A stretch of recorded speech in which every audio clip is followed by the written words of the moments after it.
aditu izan barzara, saiatu ari zarelako esprintetan. Bai, saiatzen naiz, baina ez ateratzen. Nolatan, esprintetan sartu, zeia, bala batzuk gastatzen ari zara, urrengo etapa gorren bila. Ez, azkenen Cesar lantzatzen saiatu naiz, baina Tafaiara sartzeakoan eroriketa bat egon da, eta aurrean geratu naiz, korte bat eginda, eta saiatu naiz, irabazten. Finisherren esan dezakegu lau zaldi potente azkazuela, bai zu, bai Ramos, eta baita ere atzerritarrak, Cesar eta Lajarin. Gaurkoan Lajarinen aukera jokatu dezuen nolabait, iasaldian sartuta eta iaia etapa irabazi duela, 2 kilometroen faltan harrapatu dutelako.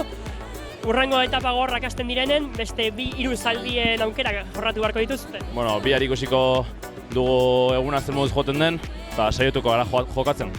Biharkoa memoria ez dakizu bat, ez ere Lizarraga ondo ikasita dakazu. Bai, azkenean etxeko errepiak dira eta oso pozik handik pasatzea. Zer espero dezakegu? Ikusiko dugu. Hasi baino lehen esaten genuen finisher izango zela lasterketaren patroi, gaur kaja izan da, atzoko garaipenagatik. Segurunik lehia horrengo da, baina gonbidatu askorekin. Bihar azkenean Belgikakoak daukate lidergoa, eta beraien gauza izango da, baina gu saiatuko jokatzen. San Miguelen gora gauza asko gertatu daitezke, baina batez ere Zuarraraten bera gauza asko eta asko hartu daitezke, arriskua hartu beharko da inkluso.